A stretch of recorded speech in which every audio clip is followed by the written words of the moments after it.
की भगवान भोले बाबांची शिवपूजा करत असताना आपण जो रुद्राक्ष धारण करतो तर तो रुद्राक्ष आहे तर तो 14 मुखापर्यंत घातला जातो। कोणाकडे एक मुखी रुद्राक्ष, कोणाकडे 2 मुखी रुद्राक्ष, 3 मुखी रुद्राक्ष।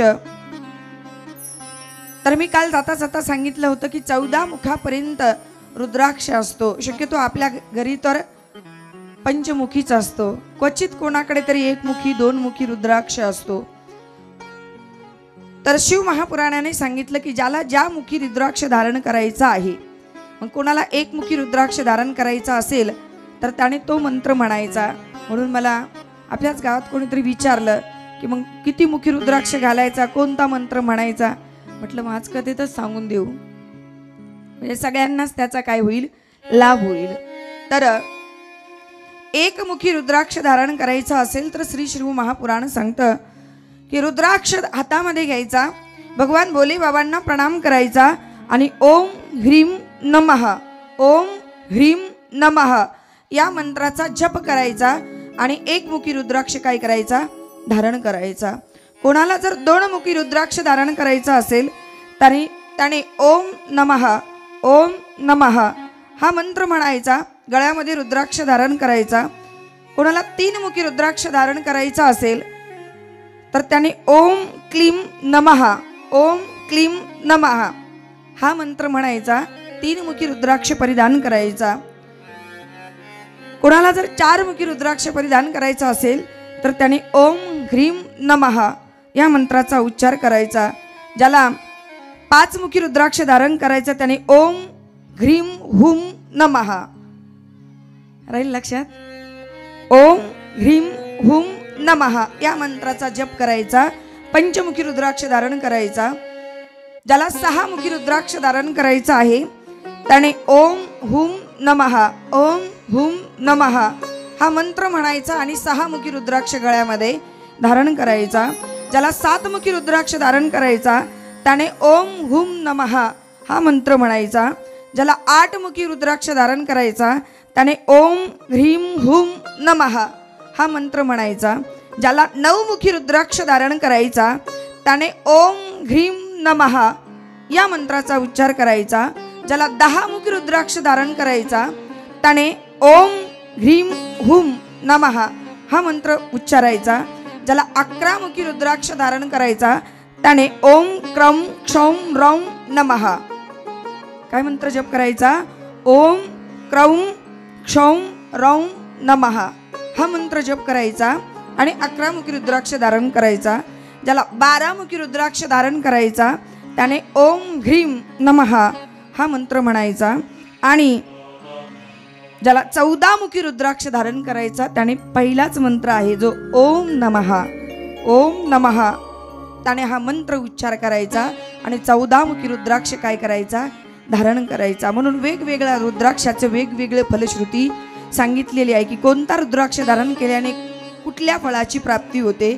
तर 11 मुखवाला रुद्राक्ष जर आपण धारण केला तर त्याला सर्वत्र विजय प्राप्त होतो। कोणाचा जर पराजय होत असेल, सतत पराजय होत असेल तर विजय प्राप्ती करता त्याने 11 मुखी रुद्राक्ष धारण करायचा, त्याला सर्वत्र त्याच्या ठिकाणी त्याला विजय प्राप्त होईल। हा 11 मुखी रुद्राक्षाचा काय आहे, महिमा आहे। तर आणि ज्याने 12 मुखी रुद्राक्ष धारण केला ना तर त्याच्यावरती कितीही मोठी कोर्टामध्ये केस चालू द्या, कितीही मोठे त्याच्यावरती संकट असू द्या, त्याने जर 12 मुखी रुद्राक्ष धारण केला ना तर त्याच्या सगळ्या त्या ठिकाणी इच्छा आणि सर्वत्र त्या ठिकाणी त्याचा विजय प्राप्त होतो। म्हणून वेगवेगळ्या रुद्राक्षाचा महिमा सांगितलेला आहे। 9 मुखी रुद्राक्ष जो धारण करतो त्याच्यावरती भैरव आणि कपिल मुनी त्याच्यावरती कृपा करतात, कारण ते भैरवाचा आणि कपिल मुनींचं काय आहे, स्वरूप आहे। म्हणून वेगवेगळ्या, आता तुम्हाला किती मुखी घालायचं हे मला सांगता येणार नाही, म्हणून रुद्राक्षाचा महिमा आहे। आणि सांगितलं मी तुम्हाला की रुद्राक्ष परिधान केल्याशिवाय, भस्म धारण केल्याशिवाय आणि शिवाय नमः, हरये नमः, हरये नमः हे म्हटल्याशिवाय शिवपूजा पूर्ण होत नाही। की विना भस्म त्रिपुंड्रेण विना रुद्राक्ष मालया पूजितोपि महादेवो नाभीष्ट फलदायकः। साक्षात भगवान परमात्मा गिरिजेला सांगतात की हे भगवती, जो कोणी अशा प्रकाराने माझी पूजा करतो ना त्याला भक्ती, मुक्ती आणि शिवलोकाची प्राप्ती होते। आणि जो बिना भस्म, बिना रुद्राक्ष जो महादेवाचं पूजन करतो ना त्याला अभिष्ट फल प्राप्त होतं। अभिष्ट म्हणजे चांगल्या प्रकारचं फल प्राप्त होत नाही, म्हणून भस्म धारण करायचा, रुद्राक्ष धारण करायचा, म्हणून असा हा रुद्राक्षाचा महिमा आहे। आणि तुम्हाला मी भस्माचाही महिमा सांगितला, बेलाचाही महिमा सांगितला। जो कोणी मार्गशीर्ष मासात काल भैरव व्रत आणि जागरण करतो ना तो महापापापासून काय होतो, मुक्त होतो। अशी काल भैरवाची कथा श्री सुतजी महाराजांनी जाता जाता शौनकादिकांना सांगितली आणि ब्रह्मदेवाने नारदांना सांगितली। आणि कालच्याच कथाच्या त्या ठिकाणी जोड लावून देत असताना सुतजी महाराज म्हणतात, हे शौनकादिक ऋषींनो, मध्येच तुम्हाला मी कपाल तीर्थाची कथा सांगितली आणि कालच्या सत्रामध्ये तुम्हाला जी मी कथा सांगितली की जी कथा ऐकल्याच्या नंतर जो कोणी शिव पार्वतीचा विवाह ऐकतो ना त्याच्या दाम्पत्य जीवनामध्ये कधीही दुःख निर्माण होत नाही। अशी शिवकथा, शिवविवाहाची कथा मी तुम्हाला सांगितली, कारण शिवाचा महिमाच एवढा मोठा आहे, एवढा श्रेष्ठ आहे। म्हणून ब्रह्मदेव नारदाला सांगतात की श्रेयतां कथयामाद्य कथां पाप प्रणाशिनं यां श्रुत्वा सर्व पापेभ्यो मुच्यते मानवो ध्रुवम।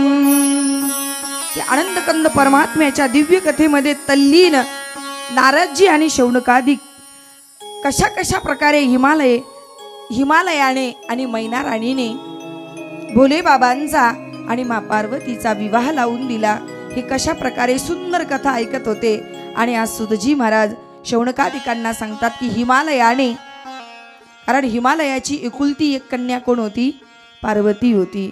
आणि त्या पार्वतीला प्राप्त करून घेण्याकरता मैना राणीने अनेक दिव्य वर्ष त्या ठिकाणी तपश्चर्या केली होती की मा जगदंबा परंबा त्या ठिकाणी मा भगवती माझ्या घरी जन्माला यावी, म्हणून त्या मैना राणीने तपश्चर्या केली। आणि तिचं फळ म्हणून मा पार्वती मैया, ती सती मैयाच, कारण सतीने मरणाच्या समयाला रामप्रभूंना मी जाता जाता तुम्हाला काल सांगितलं की मा सतीने रामप्रभूंचं ध्यान केलं होतं आणि रामप्रभूंना प्रणाम करून त्या ठिकाणी इच्छा केली होती की हे मर्यादा पुरुषोत्तम राम, माझी एकच इच्छा आहे की मरताना मला पुढचा जन्म मला पार्वतीच म्हणजे सतीच्या रूपाने मी तर संशय घेतला भोले बाबावर, पण आता मी भोले बाबांचा पासून दूर जात आहे, पित्याच्या यज्ञामध्ये माझ्या प्राणाची आहुती देत आहे, तर हे रामप्रभू मला पुन्हा पुन्हा मला भगवान भोले बाबांच्या पत्नीच्या